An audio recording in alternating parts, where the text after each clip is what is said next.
The main thing is that all the young people have a lot of things in common, and we sometimes focus too much on differences. Whereas actually differences make people unique, and you need to underline that. But you need to remember your base, that there are young people, so they are developing, and there is. And I always approach the young people as something to discover. It's a new word for me. As any person, is a new word for me. So I'm always like, tell me something. I want to learn. I want to listen to you. What is your word? Book are your reference and theories are your references, but I learn more from the young people and from the staff that was with me in the journey than from all my amount of studies that I've done. It helped, don't take me wrong, but I think it helped more as an approach. I think every person is different, and that's how you shape a champion and not the champions. There is no recipe for all. I don't think so, at least. I think we are, as Emma Hayes, and I take it from her, says, we are not mini men, we are just women and different. But also, I think in our society as now, is that something that we really need to keep in mind? There is not men and women, there is a lot of fluidity around, and we can't take it out from the context. Welcome to the Shaping Champions podcast, a platform for discussion and exploration into becoming elite, being the greatest version of yourself, and what it takes to succeed at whatever you do in life. I am joined again this week by my esteemed co-host, Return of the Mash. How you doing, brother? I'm doing very well, excited to be back, ready to chop it up, ready to talk some more about how we shape champions across the different professional fields. Lovely stuff, my friend. All right, should we jump straight into it? Excited about today's guest, someone with vast experience in the worlds of professional sport, education, and working with young people. Gives me great pleasure to welcome to the podcast, Natascia Bernardi. How are you, Natascia? I'm good. Thank you guys for having me in. Absolute pleasure. It's really great of you to take the time to come and speak to us. So thank you. So we'll kick things off, Natascia, by launching into the question that we ask all of our guests first time round, which is, what does being a champion mean to you? Being a champion for me is learning to embrace life at its best and being able to bouncing back up from setbacks and making what you think is your desire, your way of life.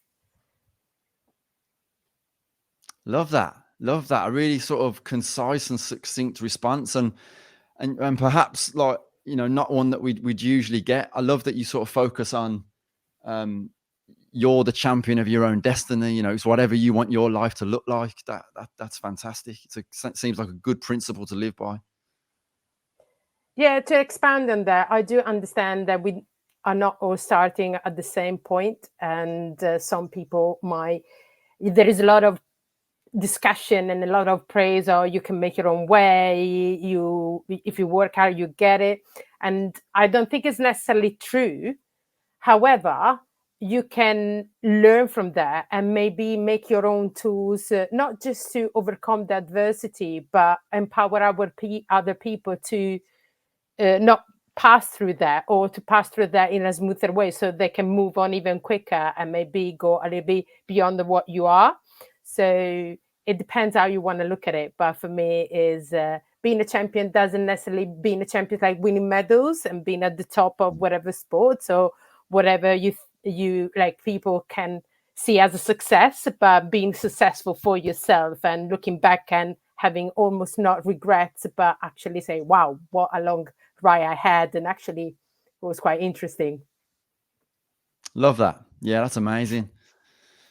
And do you want to just give us a bit of a flavor, Natascia, a bit of an insight for both ourselves and our audience into your sort of career journey so far, perhaps culminating in what it is that you're doing right now? Sure. If you have 2 days, no, I'm joking. So I will start in my teenage time. So just because I work with teenagers, and I think there is a key there. So I did the equivalent. I was living in Italy. That's where I'm coming from, and you can guess probably from my accent. And I was living. I was doing my BTech in business and sport, just business actually. And I was due to work in accountancy or probably going for economics as university. But then I did a trip in Ireland at the end of my BTech, and that's where everything changed. And I got into psychology, so I applied for a psychology degree. I got into uni in a town close to mine, so I started to commute there. And fast forward, I had an exchange program to Canada while in my fourth year. So that's where I was like, wow, there is a world out of Italy and it's much more diverse. That's where I live. This is quite interesting. So after my experience in Canada, where I went back, I did my thesis there, discussed the thesis, fast forward. Lot of years. I did my I would say I did my postgrad in hypnosis and Erisonia psychotherapy. And after that, I moved to Sweden because during the years I found a passion for sports psychology. And that was because I started also to referee as football, men and women. And in Sweden, I did my master in sport psychology. With fast forward, took me here in the UK, where I started working in sport finally, after some years in Italy as working in education as educator. So more like a TA assistant or what is sort of a mentor. And when I was here in the UK, I started to work as a youth worker, and then my journey in coaching. And in the past years, I worked at the NFL Academy as NFL Academy Education and Welfare Liaison. And because they moved, unfortunately, for me, to Loughborough, I wanted to stay closer to London. So I went back to my favorite sport, which is the football. And that's where I became head of the academy, MK Dons. But lately I left and I joined Kinetic as the girls' academy manager because of my passion in football is for women in football. So here I am. That is a very condensed way. During the journey, of course, I also did a little bit of consultancy in sports psychology, working with young athletes, Olympic athletes in skiing. I work with motorbike pilots, 125 motorbikes. And also I worked quite consistently for over a year with synchronized roller skating team, which were 40 girls athletes around based in Italy, but competing around the world. Natascia, would it be fair to say, I think that's the greatest CV I've ever heard in my life. But there's a lot about my age. There's a lot about my age. Oh, but let's not go there. Never. But, would it be fair to say that you've had a lot of experience across different sporting fields and educational fields in these different countries? And I guess the reason I ask that is because I'm intrigued to know, what have you learned from the different approaches in the different countries you've been in to get to where you've got to now? Because you surely haven't picked in your current role now where you're head of the girls' academy. That's a long journey you've been on. So what kind of gems have you picked up along the way from the different countries you've been in? I think each country is unique, but each person is unique in a way. I think the main thing is that all the young people have a lot of things in common, and we sometimes focus too much on differences, whereas actually differences make people unique, and you need to underline that. But you need to remember your base, that there are young people, so they are developing, and there is. And I always approach the young people as something to discover. It's a new word for me. As any person is a new word for me, so I'm always like, tell me something. I want to learn. I want to listen to you. What is your word? I have to say, I worked. Yeah, it's true. I work in different reality, but also I work with international people within different realities. So when I was working with the motorbike pilots in Italy, and those were young people contracted by a motorbike company doing the 125cc rides, and those were from Germany mainly, from Holland. One was from Malaysia, living in Italy, and that Mm. is for me that was back in 15 years ago. So that was interesting for me to understand the barriers, and even my barriers, because at the time I didn't spend time abroad much, if not Mm. in and out. So I think there was a lot of learning for me also to know my internal bias or my knowledge, and thinking as an Italian in Italy, approaching somebody, a professionist, a young a professionist in my country who is not even speaking my language. So that was Mm. one. When I moved to Sweden, I did my during my because I did my master in sports science, sports psychology there, and part of the master was having a placement for 3 months, and I worked with, funny enough, young basketballers. So 7 years old boys and girls playing basketball as amateur players.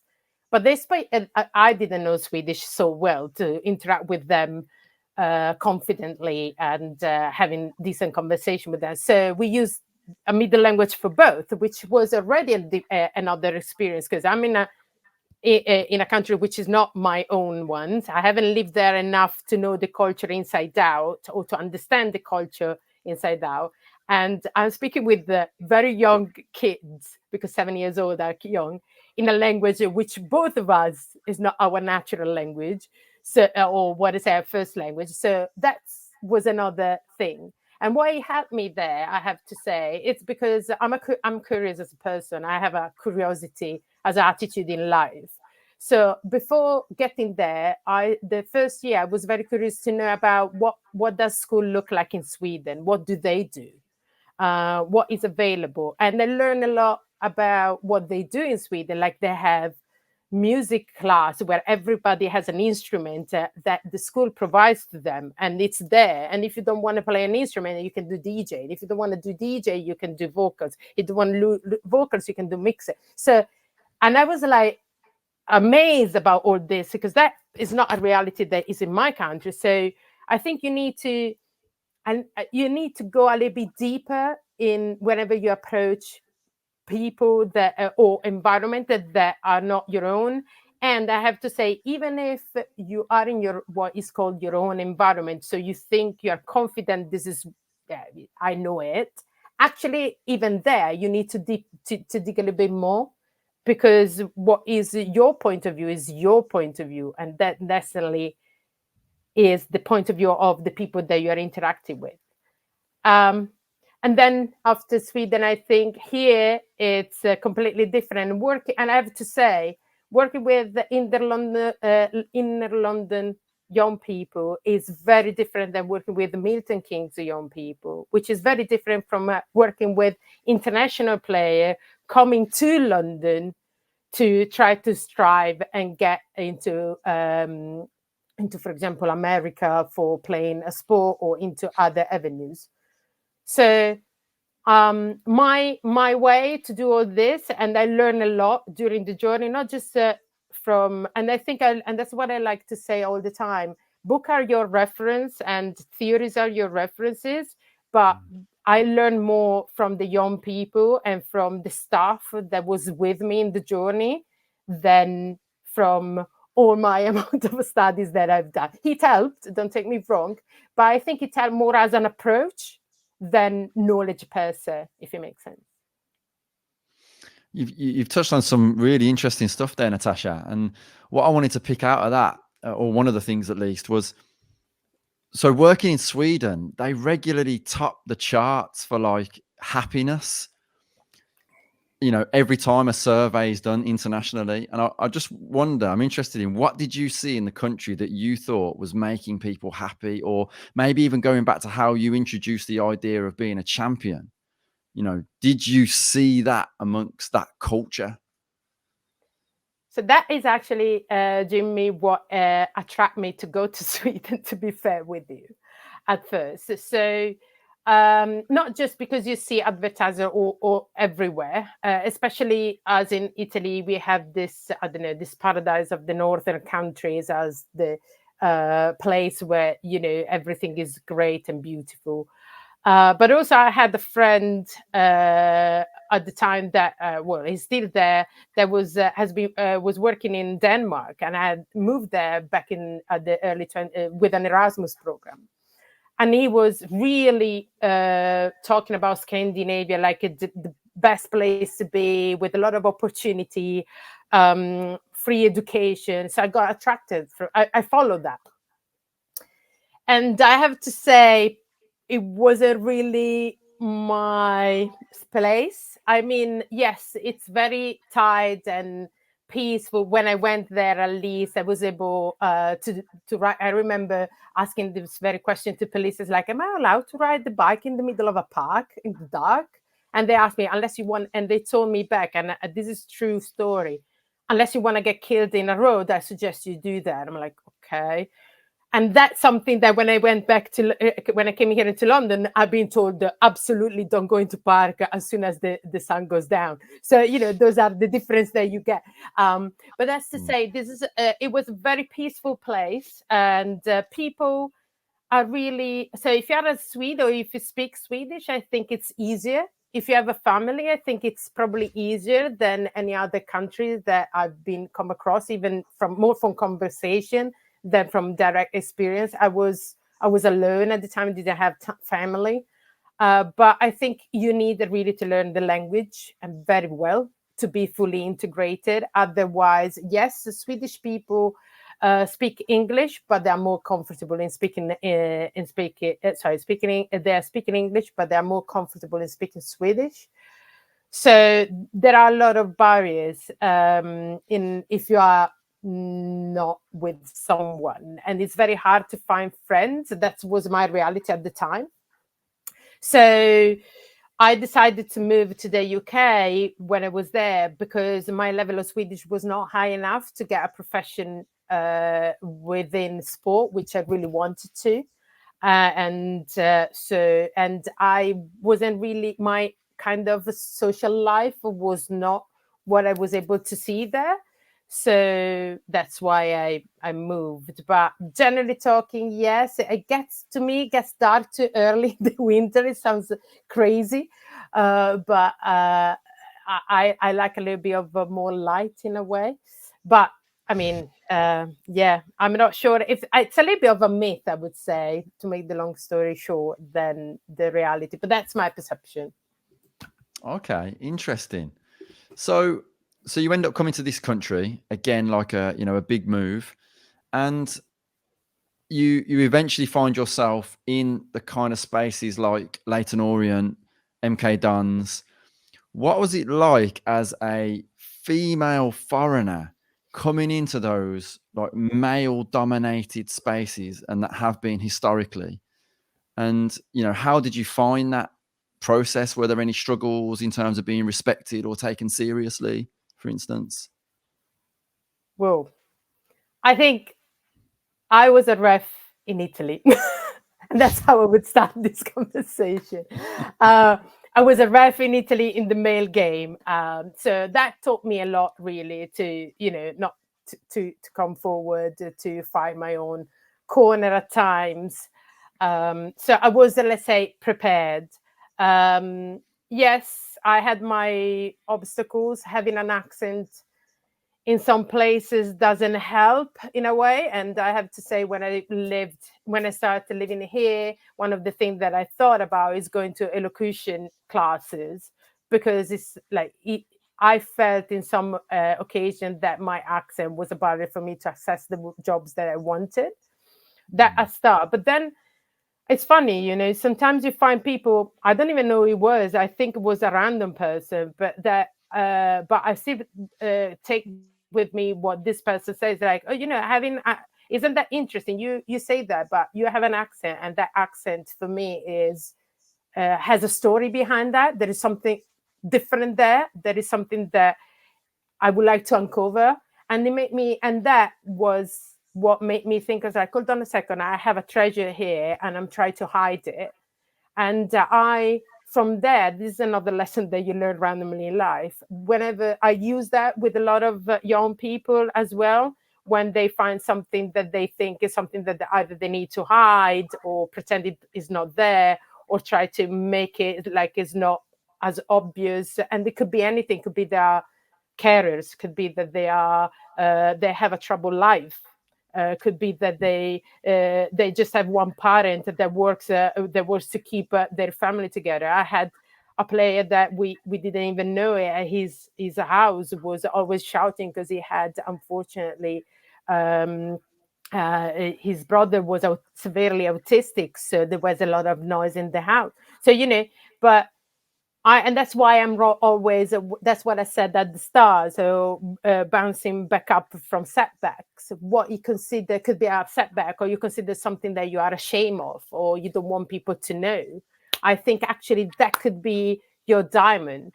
That could be your strength that push you forward. That could be why you're so different. That could be your quality. So that's yes, that's to say. Sorry, I was going another road. That's to say, yes, I found barriers because, but I think the most barriers are not just because I'm a woman, but I felt because I have an accent, because my name. Sometimes, how do you pronounce your name? How do you spell it? And then yes, because I am a woman, so I had places where I had to justify everything that I was saying. Oh, because when I was working there, that worked. Or why are you doing that? Because when I did that, it worked. And I never, and something that it never happened to me before. But and that's why I think I learn a lot from the NFL academy coaches. That's where, for example, no, it's a very alpha man-driven environment. And for example, none of the head coaches or the coaching staff never asked me explanation of whatever I was doing. It was working. That's off you go. They were asking me probably explanation if it wasn't working, but I never had to justify myself prior doing things. Whereas in other places that happen, it's like, why you want to do that? What is that? Where they needed to know where I was heading and why I was doing the things in the way that I thought I wanted to do before giving me the okay, or before listening to me. And that was, I don't know if it was just for the actor, or if it was just because I was a woman, or a combination of the two. I think, yeah, but I think as I have to say, as a person with an accent, as an immigrant, and as a woman, sometimes you feel like you have to fight your own space, your own corner, and sometimes you need to justify the money and why you're asking certain money, for example, or why you're asking. They always judge you for that and not judge you for what you bring on the table. So yeah. Natascia, so when you were a referee, how long ago was that, roughly speaking? So I was arrived for 12 years in Italy, so until I moved to Sweden. So I would say from 2002 up until 2001 up until 2011, something like that. I've done 12 seasons. And then I referee be here in the UK as well, but I prefer coaching. Right, interesting. So the reason I asked you that is you've been in football within Italy. You're now within football again. Well, not again, but you're within football in the UK. And I know it's different roles, but I think the question is still probably apt or applicable. How much has the game changed in your mind in terms of female participation, female involvement? I know it was refereeing, 10 to 15 years ago, to now being head of an academy. But what are some of the most recognizable changes that you've seen? And where do you think or feel things still need to go? Okay. I think it's important the location of where things are. When I was a ref in Italy, so early 2000, I would say, refereeing for women in Italy was opened up in 1994, so not long prior me becoming a ref. Luckily, in that sense, I know in Italy things are changed or we're looking for change. When I was leaving, when I moved to Sweden, things already were changing in a positive way. It's still challenging to see women at the head of refereeing, but we're getting there. I'm not sure. When I came here in the UK, the fact that I was able to get into a football coaching course in zero time for me was out of my mind. I wasn't prepared. I had the mentality of a referee. So I was very skeptical and I didn't want to do it. I did it. I got my level 1, but I never used it. I waited 5 years or 4 years after to use it. And I think already here there was more exploration of women in sport. They were expanding the concept of women in sport. And well, my passion is in football. So I can see that if I look back from when I came here, there was already discussion about women football and it was a ball already rolling. Whereas in Italy, I don't think, I think it stopped somewhere in the middle. So we are far behind, especially now.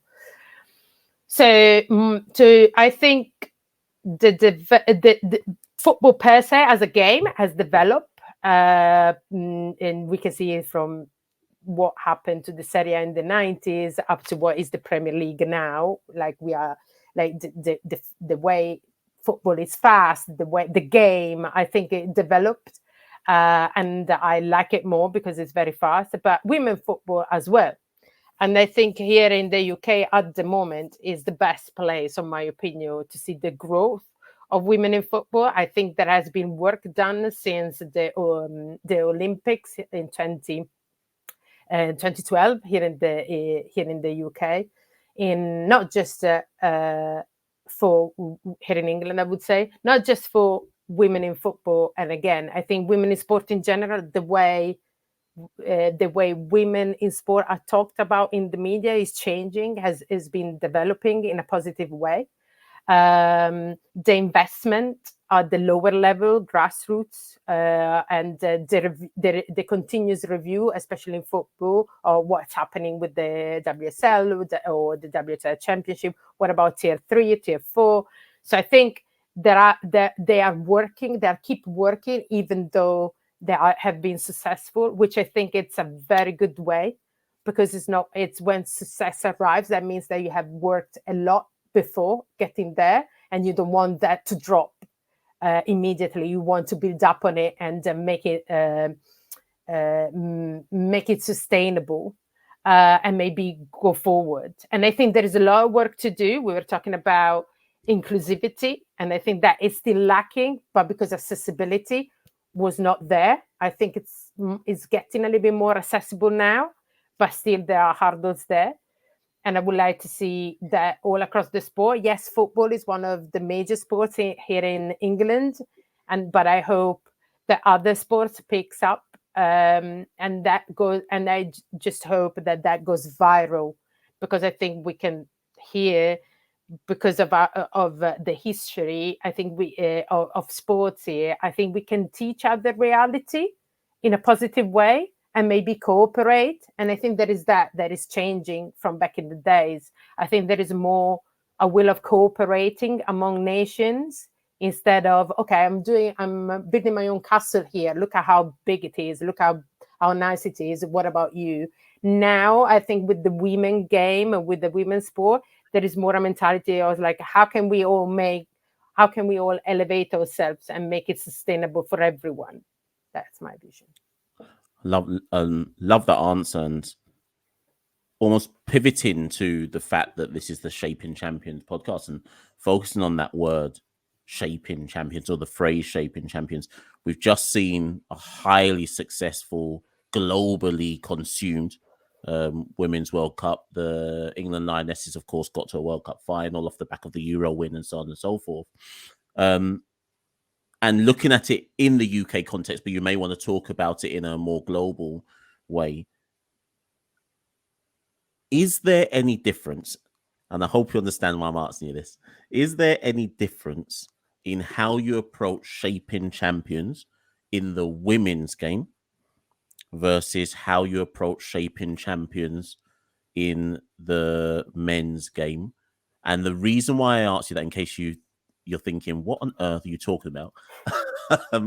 Is because I'm thinking about those things that you've spoken about, the structures, the accessibility, the inclusivity. So does one have to approach the concept of shaping a champion slightly different given some of those barriers and hurdles, or do you think it applies regardless? The same principles apply regardless? I think every person is different, and that's how you shape a champion and not the champions. There is no recipe for all. I don't think so, at least. I think we are, as Emma Hayes, and I take it from her, says, we are not mini men. We are just women and different. But also, I think in our society as now, is that something that we really need to keep in mind? There is not men and women. There is a lot of fluidity around, and we can't take it out from the context. And that's when I say, yes, I think there is difference, but I wouldn't say difference, because they are men or because they are women. I think it's a difference in the contextual part of where we are operating and with the person that we are operating. And as a woman, and I define myself as a woman, probably I'm more keen in leaning with women, and because that I might have come through some of the hurdles that they have come through. However, I need always to think that my context, where I grew up, and the age where I was there, and the country that I was, and the way of thinking, because I was speaking another language, it's different. So I think, yes, shaping champions is different, but I wouldn't say men for women. I would say in general. And what you need to think is like, what do they want to be? Because my vision of a champion might not meet the vision of a champion of the person in front of me. And I never been, a super professional athlete, and I might understand what it takes from here, but I've never been there. So is that, can I really empathize until a certain point, but the work that's why it's important to meet in the middle. I can help you out in push you at their best, or to help you out to be their best, but then there is work that you need to do.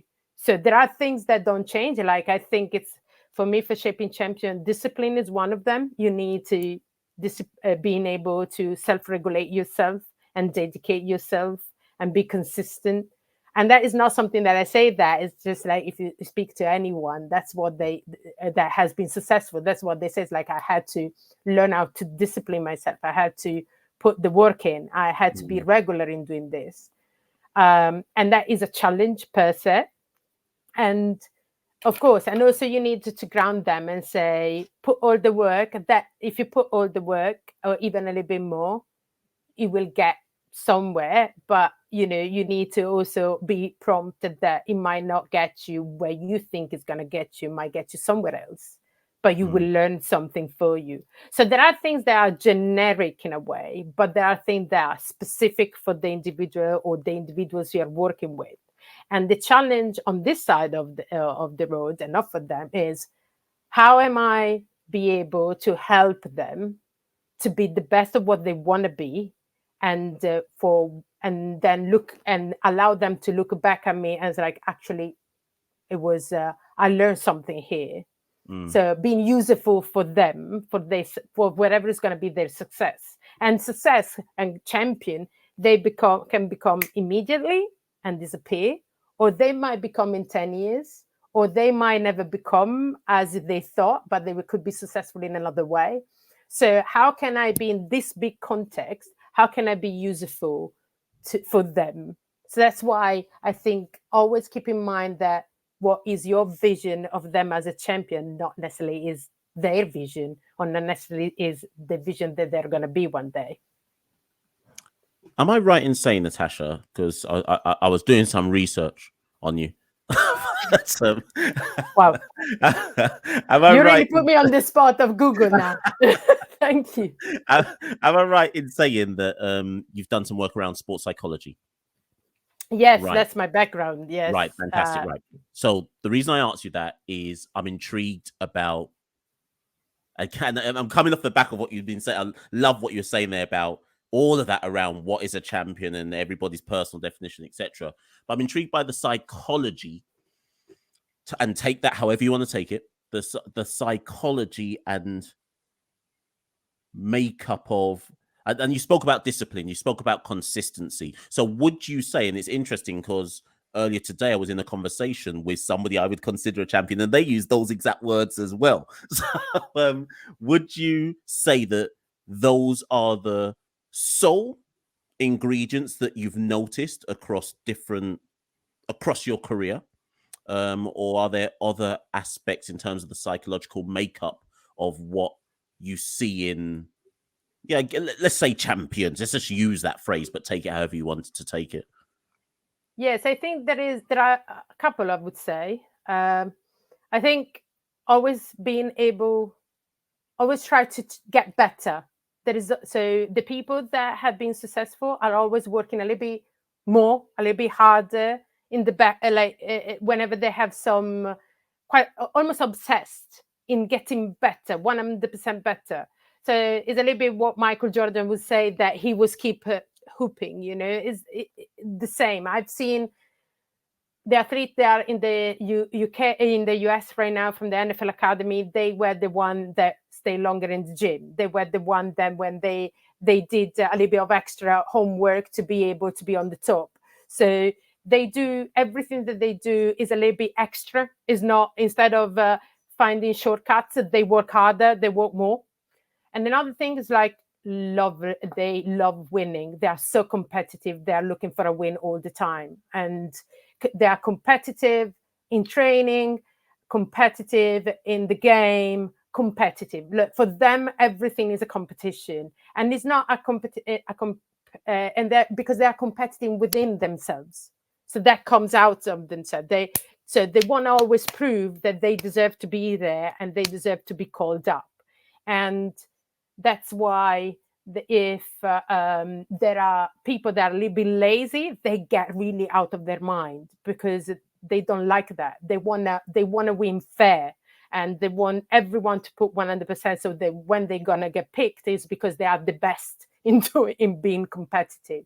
So I think there are all those two elements as well that I noticed in the one that are become champion.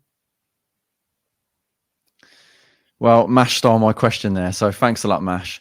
But I did for a moment. I did think he was going to sort of, he'd uncovered like an uncomfortable truth about you, Natascia, when he started going on about Google and research. But anyway, coming back to the psychological side of things, when you were discussing your experience as a referee in Italy, it just made me really curious about.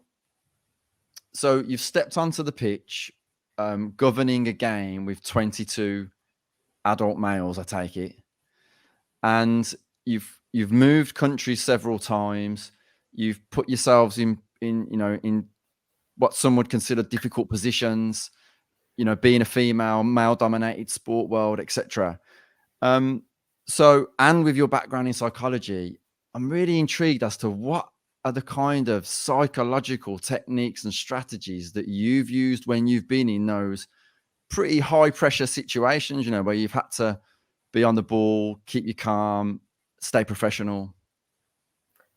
It's funny that you ask, because actually my passion for sports psychology started when I was a ref. Because when I was coming into the pitch, I was I ref men games, non-league men games, but also I was mainly refing futsal games.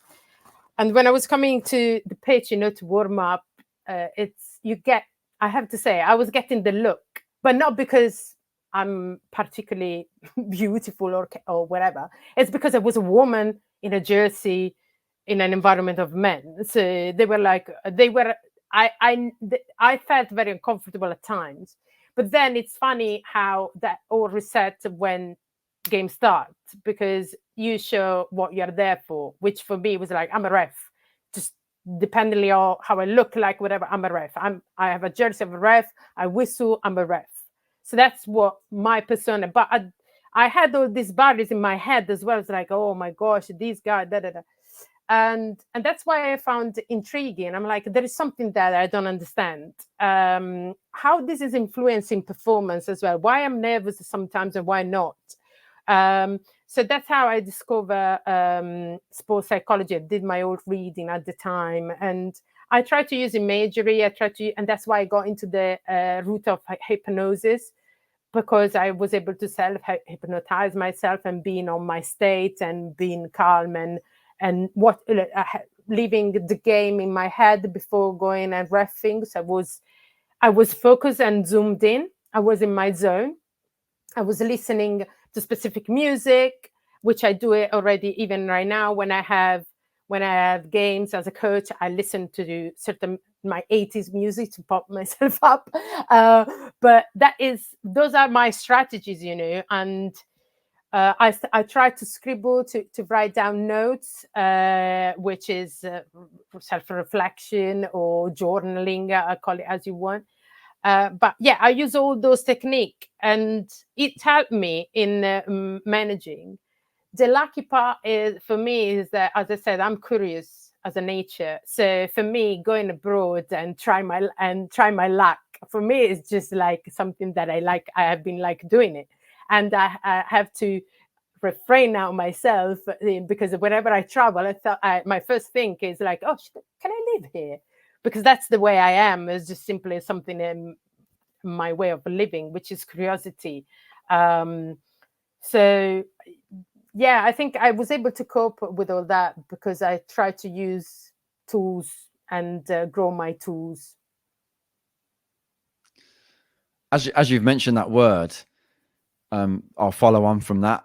Curiosity. How important do you think that is in the journey of becoming a champion? It is immensely important, and I think it's something as coaches that we try to not teach but provoke in our athletes, and it's something that I always try to provoke when I work with the young athlete out of the pitch as well. And it's also a way to overcome your barriers. When I was saying earlier about something that you consider something to hide because it doesn't seem you are proud of it. Actually, the curiosity to discover that it's not something that you need to hide. So flip things around. And I always say, try. It might not work, but it might do. And it's something different that you have never done. And that is try to push for curiosity and not just leading away.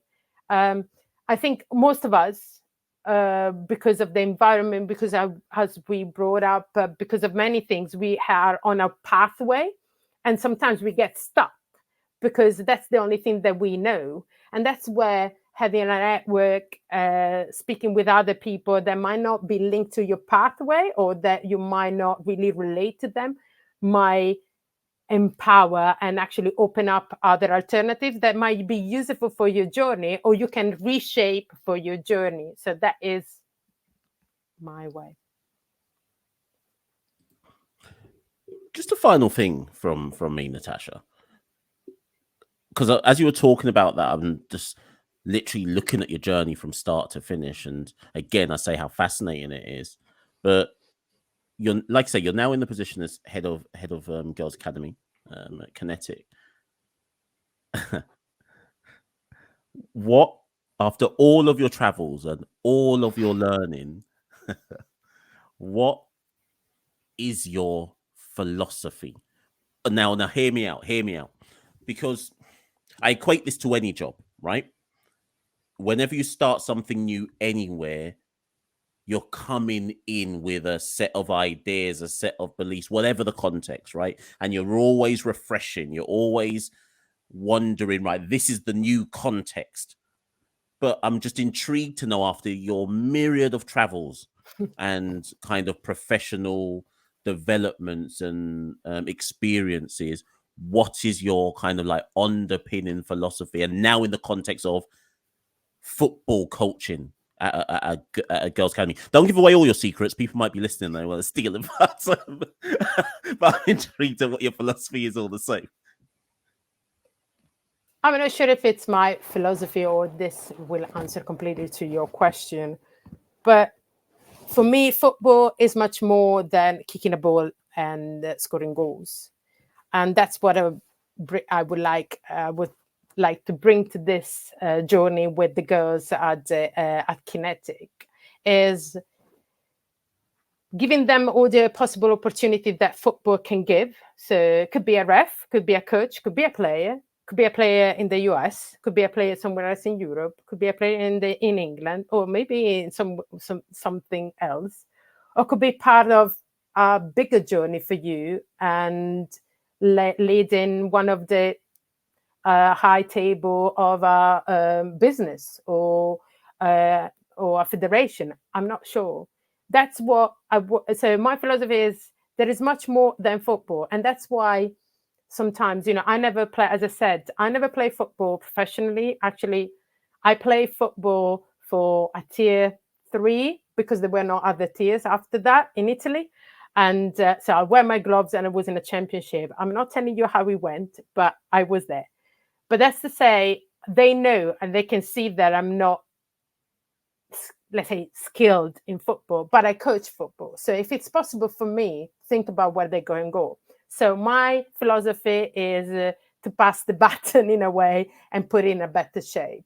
And I want just to diversify what football offers here in England, but I want to go big internationally. I want to think that football could represent anyone that is passionate about football, and everyone doesn't look in one way, look in different way. So that is my philosophy, giving those girls the vast opportunities to be part of the journey, to be part of a bigger picture and implement football themselves. Love that. Really love that response, and yeah, just your general approach. Yeah, your views, your vision. It's really refreshing, Natascia, to be honest. Just to hear someone talk so joyfully about the power of football and the possibilities and potential. One thing that struck me when I was doing a little bit of research about yourself was that you wrote your master's thesis on the experiences of transgender people in sport. Is that right? Yeah. I interview 8 transgender people living in Denmark and Sweden and understanding their experience of physical activities and the barriers that go with it. Yeah, I was just really fascinated by that and interested in what made you sort of choose to write your thesis around that, and what did you learn as a result of it?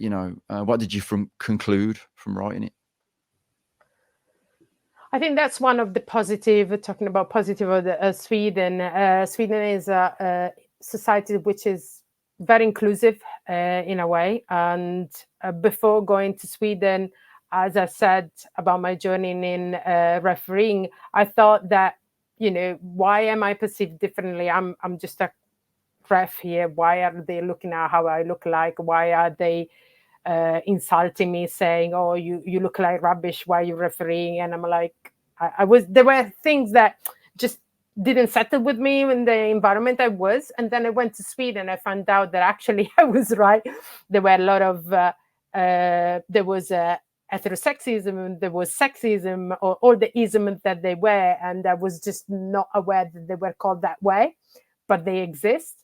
And during that time, I was just chatting around with people, and I found out that all of us had barriers in activity, in going to the gym, and in exercise, and that exercise was not for all.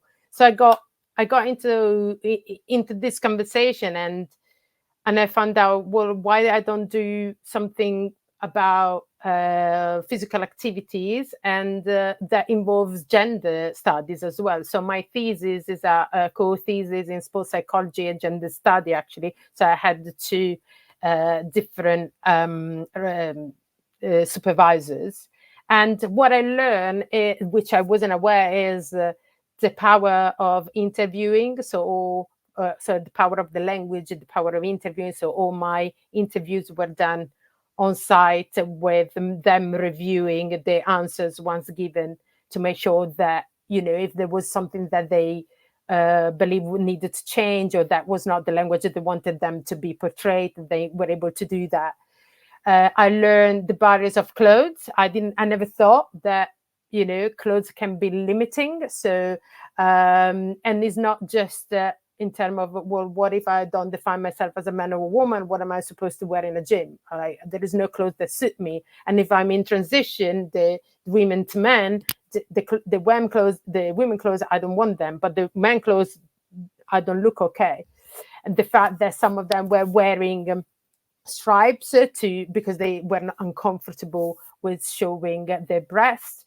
The fact that some had abused in the swimming pool because they got the top side removed, so they had scars, and they got abused because the scars are visible. All these things that we don't think about, to be fair, or we don't think that it's possible, and how unsafe some places are. Because, for example, the episode that was, and it's in my thesis, the episode I was telling you about the swimming pool, these two people went to the staff saying, hey, we are enjoying our swim, but we had some people abusing us and just calling us names, and staff was unprepared because they didn't know what to do. It's like, oh, you can leave if you want. But then again, why should I leave that I'm just having a swim when they are just abusing me because they don't like the way I look like, or it makes uncomfortable the way I look like. And that goes extended can be extended in many ways, and many other people. I just focus on the reality of these people. But another fascinating thing that I found is, at the time, so my thesis is dated 2012, there were very few studies about that topic. And it was very hard to convince Jim to put an ad to recruit participants.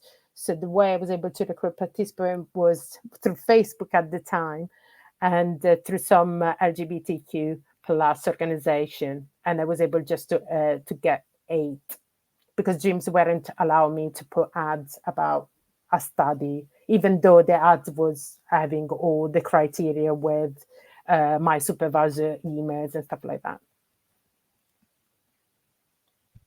Wow, really eye-opening stuff. And I mean, just following in the theme and general nature of this discussion, really, it's just been absolutely fascinating. I'm sure Mash will agree. But just to finish off, I mean, we usually ask our guests as a final question about the qualities needed to become a champion at whatever it is you do. But I feel like we've already kind of touched on that. So my final one for you, Natascia, would be, is there any kind of message, final thought that you'd want to leave with, particularly any female listeners that we might have to the podcast who are aspiring for a career in sport? I think, well, maybe already said several times, but trust yourself and trust your way. There is no one way to become a champion. There are several ways. And find people that are in your corner all the time, and they where to lean when you need, but also they believe in you. And sometimes they believe in you more than you believe in yourself. Those are my 2 ones. Yeah, I think that's super apt. We were talking in, I'm going to call it the green room, before we press record on this, and I spoke about kind of what I'd been doing earlier in the day, and I think when I think about all academy, and you're working with an academy, so I want to keep in that context. When I think about academy sports and young people involved in an academy, I do think that that's key. What you say there, Natascia, that it's stressed to them that there is no one way. And I think that, and in fact, I think the narrative of studying one champion can be quite dangerous, because you can get into that kind of belief that this is how that one person did it, so that is the way to become successful. That is the way to be a champion. So it's been, as Jimmy says, it's been really refreshing to hear you kind of talk about the kind of different methods, different avenues, different approaches. There is no one size that fits all, and I think it's been good to debunk the kind of notion that this is the best way.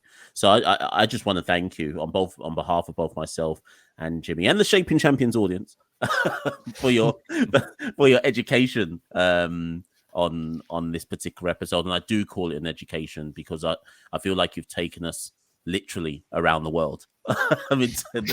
in terms of imparting your knowledge about what you've learned and the kind of key lessons and how to apply that on a journey, not just your own but other people's. So thank you so much. Thank you so much for coming on the Shaping Champions podcast. It's been literally an eye-opening one. And I'm even though you've given us your last words, that was what's your last words to the people, but I will just give you a last sign-off words in general. Thank you so much for coming on, Natascia, and we'll give you the final say on the podcast. Guys, it's been a great pleasure, and I really hope this is useful. That's why I like to be in podcasts, just to hope that the message could be useful to even just one person. So, and thanks a lot for the work that you're doing. I know you had an amazing guest before me. You will have an amazing guest after me. And that has been always a pleasure to listen to your conversation. Thank you so much, Natascia. Ladies and gentlemen, I've been Mashal St. Patrick Hewitt. I've been with Jimmy Davis. I was about to hand you Jimmy and say, you've been Jimmy Davis. I've been with Jimmy Davis. This has been the Shaping Champions podcast. Please continue to like, share, review, subscribe. You know all that, all the jazz. Look at the description below to find out where you can follow Natascia and all the various different necessary links that you need. You can follow us on all the platforms, and we look forward to sitting down with you next time.